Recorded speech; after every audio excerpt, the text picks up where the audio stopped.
A gente já tá gravando? Já tá valendo? A gente começa gravando assim, a gente é meio assim. Tá. A gente não tem início nem fim, é só a meiuca. A gente é só o fluxo. Exatamente, a gente não faz abre, a gente não apresenta, tipo, jornalisticamente.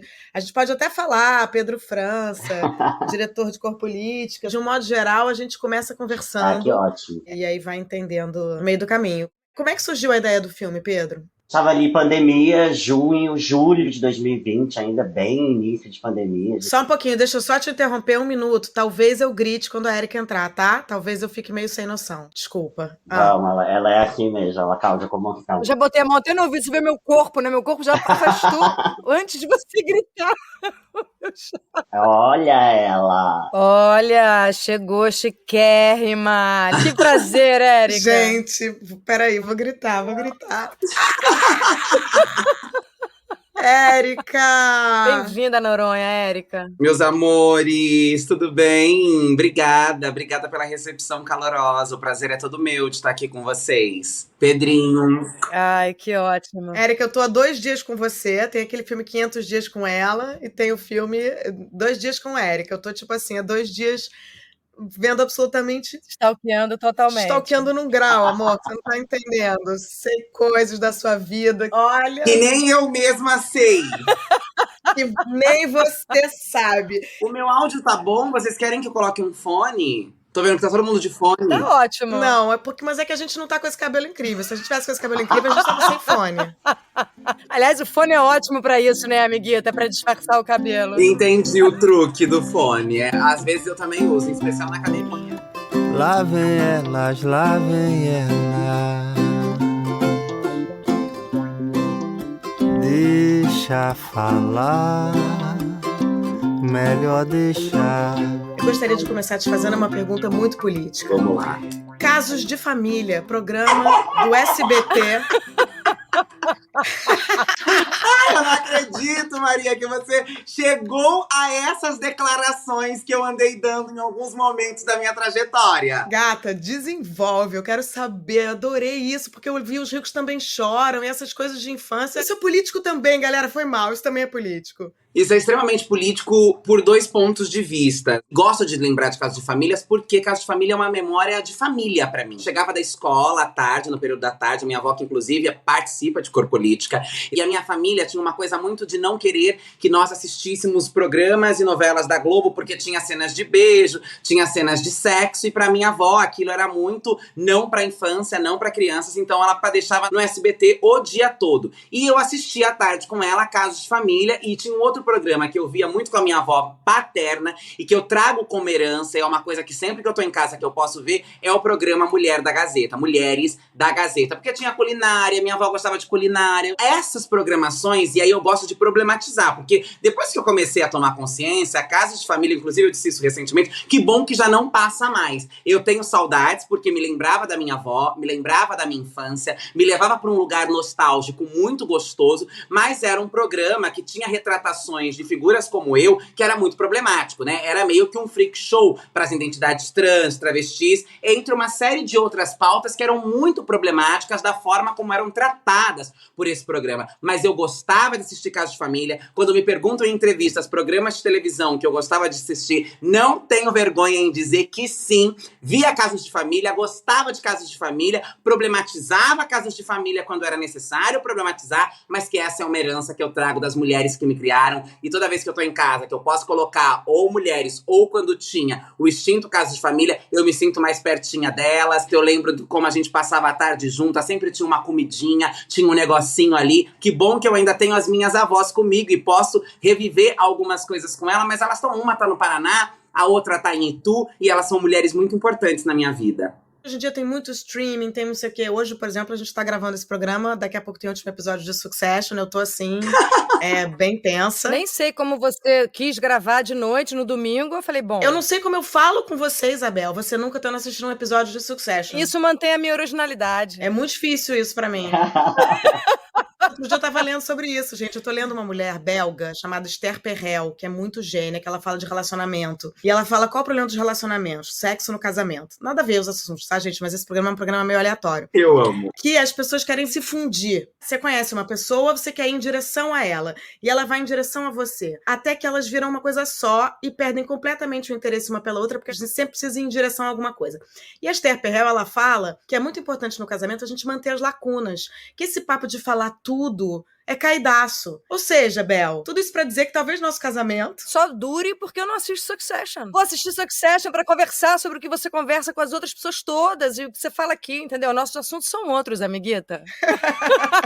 Eu amo que elas problematizam a relação com teoria, Não, né? eu amei. A ideia das lacunas. É um outro nível de DR. Inclusive porque o mistério é interessante. Gente, meu sonho era ser misteriosa. Eu falo tudo da minha vida para qualquer pessoa. Eu acho tão chique quando eu olho alguém. Às vezes a pessoa até não é nada, né? Mas se a pessoa é quieta, a pessoa já parece um negócio melhor, não parece, gente?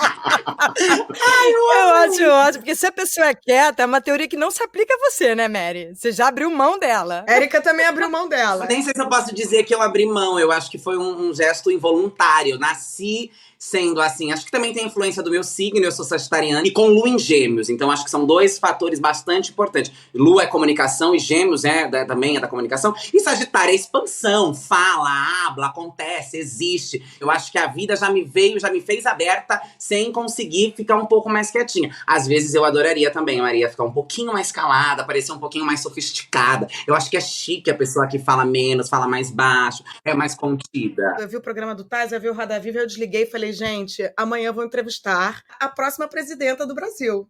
Te juro que eu tive essa sensação. Porque eu falei, cara, essa garota tem 30 anos, olha onde ela tá. Muito impressionante o quão você é articulada e o seu nível de politização, como você domina as suas ideias, né? Como você fala bem. Queria saber como foi esse seu processo de politização. Eu atribuo isso a uma série de fatores. Eu atribuo isso aos signos, eu atribuo isso à minha história. Eu acho que a minha história de vida, ter crescido em um lar de mulheres fortes, de mulheres que se impuseram, de mulheres que eram líderes das suas casas, do bairro, etc. A minha mãe passou a vida inteira buscando um lugar nas religiões neopentecostais evangélicas. Eu cresci reproduzindo e imitando pastores e cultos de igrejas para as minhas vós, que não eram evangélicas, que não iam à igreja e que achavam aquilo tudo muito engraçado e que amava as minhas interpretações sobre aquilo, e eu acho que isso me deu a oratória, me deu a possibilidade de impor a fala. Eu tenho um tom pastoral ao falar, eu trago algo desse lugar. E aí quando eu perco tudo que pra mim era extremamente essencial e a maior base, que é a minha família, eu digo isso em todos os lugares, é a estrutura e a estruturação de quem eu sou e das possibilidades de emergir do buraco aonde eu fui jogada. Quando esta mesma família me coloca nesse lugar, levada por um discurso fundamentalista, porque mesmo que minha mãe sempre buscasse esse lugar da religiosidade, de uma igreja a qual ela se sentisse pertencente, a minha condição de gênero nunca foi um problema para minha família. Muito pelo contrário, essas mulheres sempre me ampararam, me protegeram, me deram segurança. Eu sempre tive um lugar na minha família. E quando eu perco esse lugar e eu sou expulsa de casa, eu vou para a prostituição, eu deixo de ser a criança amada, querida, inteligente, que podia interpretar os cultos para as minhas vozes e me transformo em algo que seria o demônio a ser combatido, a violência que o meu corpo sente da rejeição, mas também do lugar da precariedade, da mazela e da violência que é a realidade das ruas para um corpo travesti transexual no Brasil, eu acho que são os lugares que fazem com que eu consiga rapidamente organizar as minhas ideias e mesmo sem referência começar a entender que eu precisaria ser rápida para não morrer naquele lugar. Eu tinha recebido amparo, afeto, proteção, carinho, e de repente eu vou pra rua e a realidade da rua, a língua da rua, a dinâmica da rua é uma dinâmica da qual o meu corpo não fazia parte, de que eu não tinha consciência, mas que eu precisava entender que era preciso se educar, se politizar para sobreviver àquilo.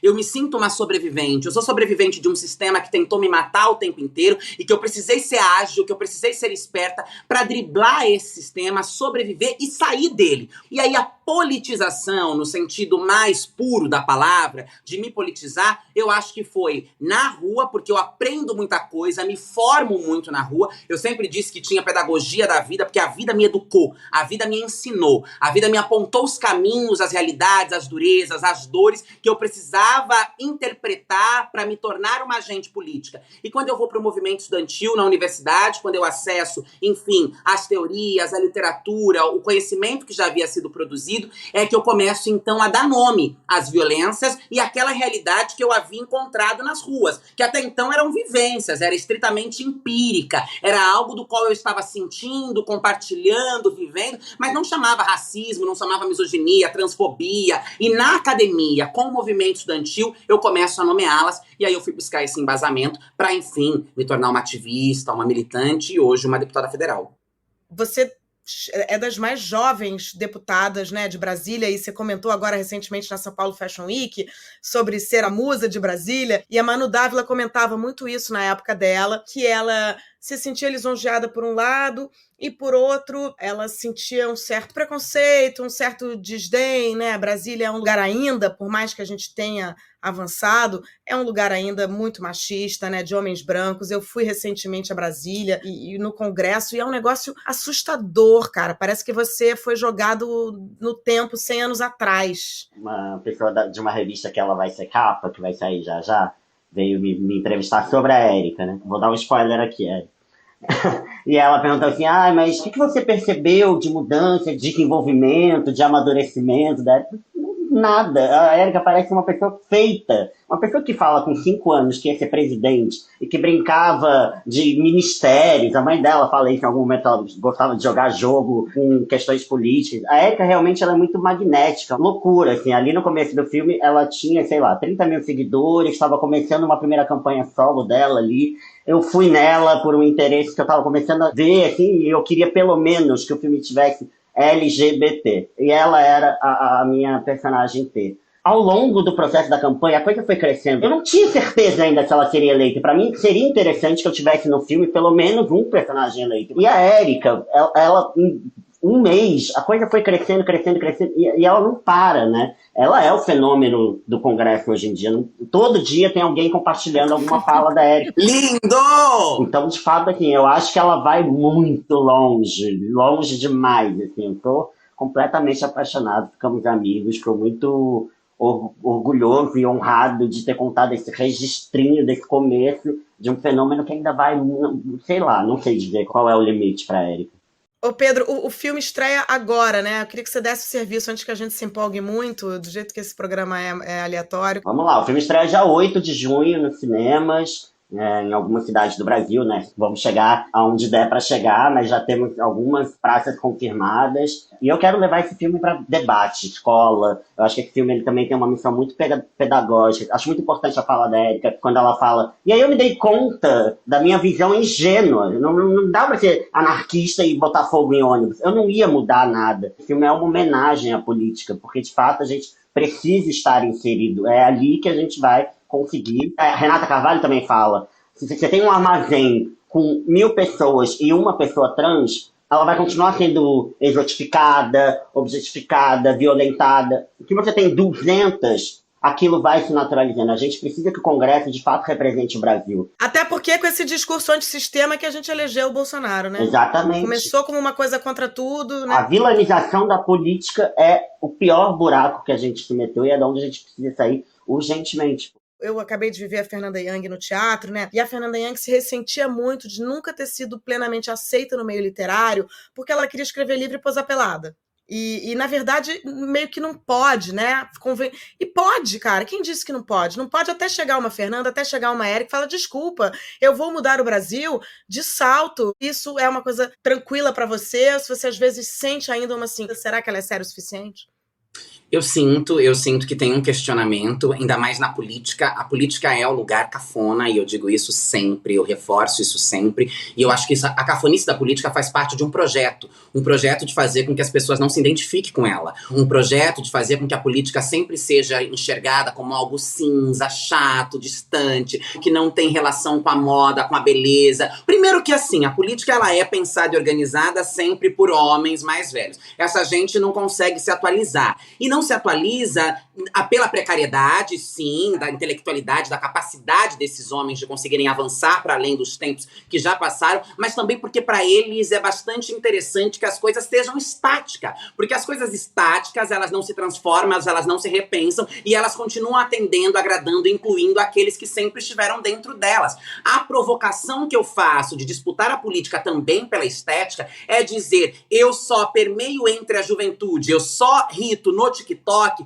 porque eu também falo de cabelo, eu também falo de skincare, eu também falo de beleza, eu também falo de moda, eu também intersecciono com fazer política aquilo que a juventude está apta, está querendo falar. Se eu fosse a política tradicional, do tierzinho brega, daquela estética ultrapassada, eu iria continuar falando para convertidos, lá dentro, perdida, e não ia me conectar com aquilo que é o hoje, que é o agora. E eu me proponho a pensar a política sendo eu jovem, sendo eu vindo da onde vim, para que a minha galera, para que a minha comunidade também queiram pensar política comigo. E aí basta ver as minhas redes sociais, basta ver a interação que eu tenho com a juventude. A galera não me trata como uma política nas ruas, a galera me trata como uma popstar, como uma diva, parece que eu sou cantora. Eu me sinto uma cantora. Muito. E eu acho isso ótimo, porque eu acho que isso é o projeto de disputar a política. Claro, isso traz ônus? Claro que traz, mas é os ônus impostos por essa gente odiosa, por essa gente que não importa o que nós vamos fazer, porque eu acho que mesmo se eu tivesse dentro do tierzinho brega, eu talvez ainda fosse questionada, se sou tão séria, pelo meu corpo. Eu faço parte das primeiras travestis que chegam ao Congresso Nacional. Aquele lugar não está preparado e ainda não se conformou de que nós chegamos ali. E de que nós chegamos ali com um projeto, de que nós chegamos ali com seriedade, que nós sabemos o que nós estamos fazendo, independente de qual seja a roupagem que nós estamos usando. Então tem sim os seus desafios, mas são desafios ao qual eu estou dispostíssima a aceitá-lo, pagar pra ver, a lidar com eles, porque eu acho que é muito maior do que só manter a minha autonomia, que pra mim é extremamente importante. A minha autonomia pra mim é uma coisa inegociável. Quando a minha mãe, a minha família, eu era uma criança, quis roubar a minha autonomia e me impedir de ser quem eu era, eu larguei tudo, fui expulsa e fui ser quem eu era. Então assim, eu não sou a pessoa que cabe ter a sua autonomia roubada, que se com 14 anos eu disse, vocês vão me botar na rua, vocês vão me bater, eu vou ter que ir pra prostituição, pois eu vou, mas eu serei Érica, eu vou e farei aquilo que eu acho que eu devo fazer. Demais. Nossa. Vendo o filme, no depoimento da sua mãe, é lindo quando ela fala de você na infância, né? Que você era uma criança super inteligente, super comunicativa e super querida pelas pessoas que ajudavam ela a cuidar de você, né? E os vizinhos e os parentes e tal. Tem a ruptura com a sua família e, ao mesmo tempo, tem a volta e a coisa da sua mãe querer que você estude, né, de fazer esse acordo com você. E aí você entra para a academia e começa a se reconhecer e a entender o seu lugar. Eu li também uma coisa que eu achei muito curioso, que a sua participação política começa com uma briga que você teve com uma companhia de ônibus de Itu, quando você quis fazer uma carteirinha com o seu nome social e você não pôde. E que a partir daí você brigou e você ganhou essa briga e começou então a ser porta-voz das pessoas LGBTQIA+, que passam por todos esses problemas corriqueiros, né, de vida cotidiana. Me deu a sensação que você tem uma coisa muito intuitiva, que você é um ser político desde que você nasceu. Você se encontra na política? Você acha que você se encontrou assim no seu lugar de cidadania, no seu lugar de mulher, no seu lugar de filha? Você acha que a política é o encontro da sua vida, assim?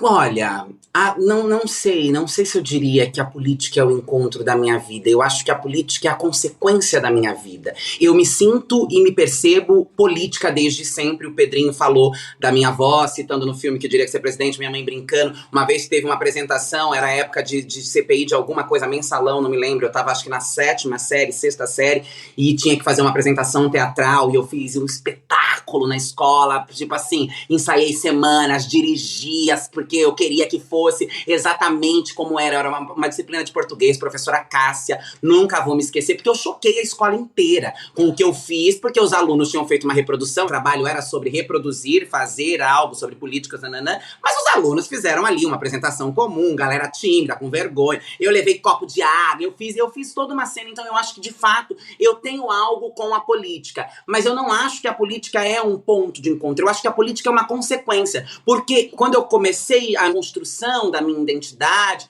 e a me conectar com coisas que eu gostava, eu não pensava mais sobre ser política. Eu pensava em, sei lá, ser modelo, eu queria ser cantora, eu queria ser alguma coisa artística. Eu sempre quis ser algo artístico, eu sempre quis ser algo do mundo da moda. Eu queria fazer carreira internacional, passarela. Eu brincava com as minhas primas à tarde. Tinha uma novela que passava no SBT, que tinha um negócio de modelo, e eu pegava os tecidos da minha avó. Mas quando eu tive os meus sonhos negados, exatamente por eu ser quem eu era, e eu comecei a perceber que ser quem eu era teria que pagar um preço altíssimo, e eu estava disposta a pagar este preço, porque eu não estava disposta a abrir mão de ser quem eu era, e alguma coisa precisaria ser feita para que esse preço pudesse minimamente ser diminuído, ou que eu não morresse, ou que outras não morressem, a política vai se tornando uma consequência. E eu comecei a entender que nós precisávamos nos proteger entre a gente, porque a polícia não nos protegeria, porque a senhora que nos ouvisse gritando na madrugada e abrisse o portão para ver o que era e visse que era uma travesti, fecharia o portão e nos deixaria morrer ali na calçada, à luz do dia ou na madrugada.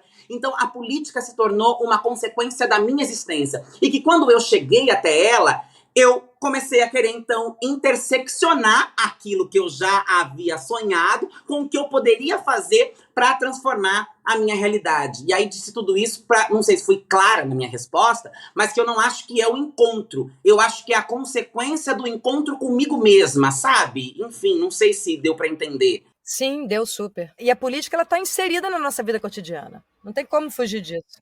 E Pedro, como é que você quis fazer esse filme? Assim, você falou que foi na pandemia, uma coisa de você ter percebido esse movimento, né? Mas em algum lugar isso diz respeito a você, né? Cor política. Como a Erika falou, não é que eu queria ir pra política, eu queria ser uma popstar. Mas a vida foi me roubando esses sonhos e foi me levando para um lugar onde talvez agora você possa, né, Erika? Sim. Você tá caminhando para isso e juntando tudo. E eu queria saber de você, Pedro, como é que foi, até que ponto o teu corpo te levou para uma consciência política do que ele te tirava, do que ele te dava e de como você deveria se colocar no mundo a partir dele? Antes de ser um homem gay, eu sou uma pessoa com deficiência, uma pessoa com nanismo. Esse próprio preconceito do capacitismo em cima do meu corpo me deixou no armário por ainda mais tempo, porque eu não daria conta desses dois preconceitos e dessa decepção familiar. O filme também fala muito de família, porque é também um recado aos pais, é também um lugar de acolhimento. Eu senti falta de você falar mais de você. Eu achei que você fala de você através dos outros. Mas estou te perguntando aqui justamente porque fiquei com vontade de saber a tua história. Sofri muito preconceito. Eu sempre falo que aprendi a palavra preconceito antes de saber o que ela significava, assim, porque desde muito criança eu passo por olhares, apontamentos, piadas, gracinhas, violências. Isso acontece até hoje. Assim. Pessoas que querem te pegar no colo, pessoas que, né, a gente tem programas da TV brasileira também que reforçaram muitos lugares com pessoas com nanismo, nesse lugar do ridículo, da violência. Você pega um Robinho do Pânico na TV, por exemplo, que as pessoas, a coisa do pedala Robinho, as pessoas me davam um tapa no meio da balada. Pedala Robinho, é tipo um grau. E quando eu vou fazer jornalismo e aí começo a entrar pro audiovisual, eu acho que a eleição do Bolsonaro, na verdade, ela trouxe para mim a necessidade de me comunicar através da arte, porque eu sempre achei um lugar muito potente, esse encontro de imagem e discurso, né? Eu sou um corpo político desde que eu me entendo por gente. O filme, eu acho que ele traz muito esse lugar da família, porque ele também é um acerto de contas com a minha própria família. Eu também tive questões familiares. Cor política, ele é meu primeiro longa aí, mas que eu pretendo seguir. Quero discutir mais coisas, inclusive com a Erika. Segue, por favor. O filme é lindo. Lindo e importante, né? E depois, amor, você tá estreando com essa protagonista maravilhosa. Quem sabe não vem um troféu pra mim do cinema? Quem sabe não seja, na minha carreira artística não comece daí, não nasça. O Domingos Oliveira, que eu tenho essa... Bom, Pedro sabe, né? Pedro escreveu uma matéria linda uma vez sobre o aniversário do Domingos. O que foi aquele aniversário? Nossa Senhora, muito emocionante. E o Domingos falava que a gente pode ser artista em qualquer profissão. Que tudo que você faz, as últimas consequências, você está fazendo arte. Você, amor, você é artista num grau. E outra coisa que ele falava também maravilhosa é que era da importância da beleza. O momento de beleza é uma alegria para sempre. E aí, quando eu te vejo lá no Congresso, brigando, né? Porque ela é brava pra caralho, assim, né? Sempre, eu achei que eu era uma pessoa brava, mas depois que eu tô 2 dias com a Erika Rio, eu falei, gente, eu sou uma mansa. Porque o fato de você estar sempre muito arrumada não me parece só um respeito àquelas pessoas que estão ali. Me parece também um respeito com a gente, com o eleitor. Minha mãe está muito velhinha e minha mãe era uma mulher muito vaidosa e que perdeu a vaidade, entrou numa depressão, enfim, as histórias de fim da vida nem sempre são fáceis. E hoje em dia, quando eu vou visitá-la, eu penso, eu vou me arrumar muito para ela. Porque ela vai se sentir importante, ela vai falar, Maria veio me ver e botou uma roupa legal. Isso tem a ver com o que você fala de misturar as coisas, né? E acho que tem a ver com o que você citou dessa matéria da UOL que eu dei na São Paulo Fashion Week, quando eu disse, eu fico honrada com o título de mulher mais bonita de Brasília, do Congresso, mas pra mim é uma tarefa fácil, porque só tem gente feia, desarrumada e despreocupada com a beleza. E aí ainda Não, eu disse, já tá dito, já tá publicado, eu não vou fingir que não disse, ainda acrescentei, não quero que os brasilienses fiquem chateados comigo, porque não me refiro à cidade, me refiro à política. E aí completo dizendo que quando nós aceitamos os políticos desleixados, despreocupados com a estética, despreocupados com a forma como vão se apresentar, nós por consequência também acabamos aceitando que a política não precisa ser séria, que a política pode ser tocada de qualquer jeito, que não precisa se arrumar para a política, que não precisa ter preocupação no fazer político, que eu acho que também está um pouco dentro daquele plano de que ela tem que ser cafona, cinza, ultrapassada, não pode estar conectada com aquilo que é atual, não pode estar conectada com o que é trend. Eu acho que tudo isso tem a ver exatamente porque aí tudo passa, é política, é assim mesmo, sempre foi assim, é do jeito que é. Então, ao provocar esteticamente a política, eu também estou querendo dizer que esse é um lugar sério. Eu não estou vindo aqui fazer bagunça, eu estou vindo aqui representar os anseios de uma nação. Eu estou vindo aqui tentar transformar e refundar este país, e eu não quero que esse país seja refundado com a estética bolsonarista, porque isso é um horror, isso é nojento, isso é asqueroso, isso não dá. Eu quero que as pessoas estejam cheirosas, com as peles bem hidratadas, os cabelos bem cuidados, e que elas tenham acesso de cuidarem dos seus cabelos, tenham acesso a se hidratarem, porque isso também é fazer político. E isso também está ligado com a romantização da precariedade. Porque a gente vê uma galera que surfa no dinheiro, mas que quer fazer ai não, mas eu quero ser simplória. Joias no cofre e garrafa pet, aqui, né, gente? É a palhaçada da palhaçada. E é um lugar do qual também a gente, o meu corpo, e esse corpo não tem direito. Porque o que esperam de nós é o pior. O que esperam de nós é o desconhecimento, é a caricatice, é não saber se portar, é não saber se apresentar em determinadas situações.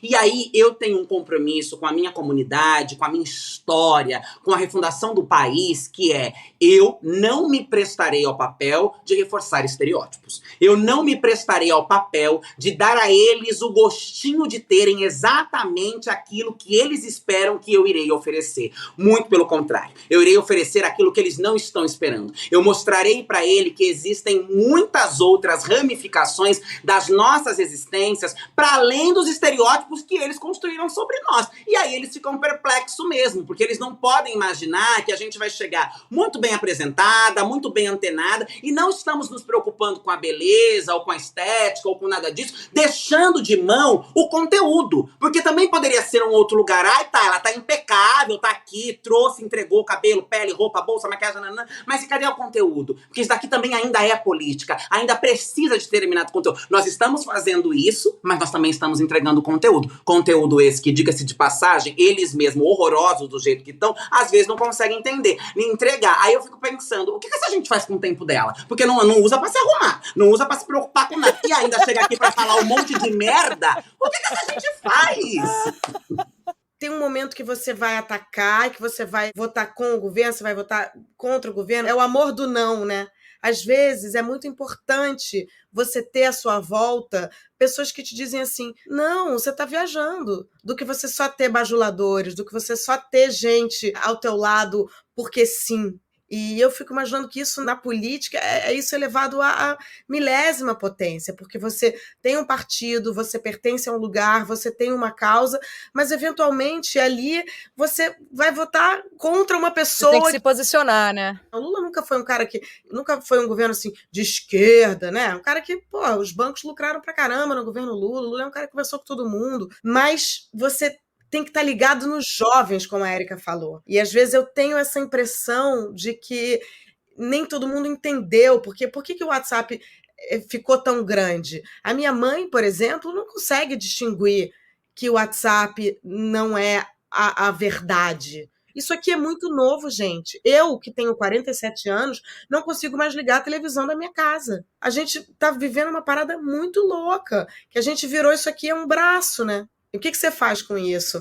Então, do mesmo jeito que a Érica fala, cara, se eu não for pro TikTok, se eu não estiver no Instagram, se eu não souber me comunicar, eu vi uma fala tua genial também, falando, gente, adoro fofoca. Uma coisa é fofoca, outra coisa é fake news. Fofoca é ótimo, quer fazer fofoca sobre mim? Faz fofoca sobre mim, tranquilo. Fofoca engaja, muito inteligente da sua parte, é muito revolucionário, porque você tira a caretice da política. Sim. Você fala, cara, política é pop. É o discurso oposto ao que tentaram enfiar a goela abaixo da gente, que é política não serve para nada, eles são todos iguais, eles são todos ladrões, eles são todos corruptos. Isso é uma maneira de alienar todo mundo, né? Você bota todo mundo no mesmo saco, é uma alienação. Sim, é exatamente isso. Gente, eu acho que eu fiz a entrevista mais burra de toda a minha vida. Tinha várias perguntas aqui sobre arcabouço fiscal, mas assim, realmente talvez isso aqui seja só mais um espaço para a gente se render a Pedro e se render a Érica, porque realmente, que loucura, cara. Que espetáculo, gente. Não, uma coisa demais, avassaladora. Tem umas pessoas que realmente chegam e mudam tudo, né? E eu acho que cada um de vocês, nas suas lutas, vocês estão chegando, mudando tudo, assim, abrindo caminho para uma comunidade realmente que sempre foi invisibilizada. A Thaís Araújo sempre fala isso, né? Quando eu comecei, eu era, a única atriz preta para várias meninas que queriam ser atriz e que falavam, não tem, né? Agora a gente tem isso na televisão, né? A gente tem uma novela, como a novela da Rosane Schwartzman. Então eu acho que, assim, Érica e Pedro são pessoas que as crianças vão falar assim, caramba, eu também posso. Uma criança que tem ananismo, uma criança que não se reconhece em seu corpo, que fale assim, não, gente, olha só, vai ter lugar para mim. Onde eu quiser, vai ter lugar para mim no Congresso, tem lugar para mim no Instagram, tem lugar para mim no anúncio de beleza. E isso é muito emocionante. E vocês são essas pessoas, eu tô quase chorando aqui.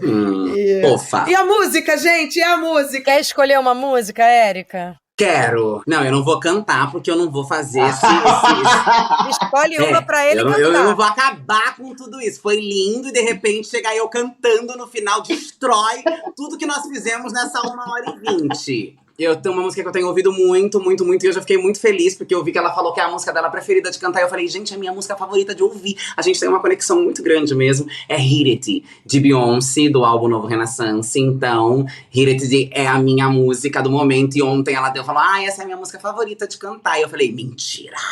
Porque essa é a minha música favorita de ouvir também. Então, Hit It é a minha música. Gente, Beyoncé, isso vai ser revolucionário. Isso vai ser revolucionário. Imagina esse feat. Então, eu vou me permitir discordar de pessoas que eu admiro e fazer outra coisa, porque eu não acho que seria satisfatório eu cantando nada do repertório de Beyoncé, sabe? Fiquei com essa questão na minha cabeça, sabe? De Beyoncé, como é que eu vou cantar Beyoncé? Eu não sei cantar Beyoncé, eu não sou Beyoncé. E aí corri pro violão, fiz uma canção minimalista, né? E aí eu vou terminar diferente, pode ser? Vocês deixam? Não sou Beyoncé, tenho que lhe dizer, mesmo que pra você eu possa parecer, eu tento esquecer só pra relaxar. Não quero saber de nada, só quero viver desse jeito meu. curtido no pó da estrada. Não sou Beyoncé, tenho que lhe dizer, mesmo que pra você eu possa parecer, eu tento esquecer só pra relaxar.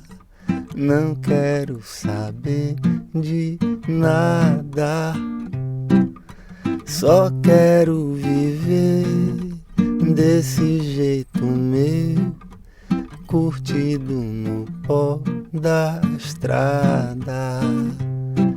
Que eu não sou Beyoncé, tenho que lhe dizer, mesmo que pra você eu possa parecer, isso não é Noronha,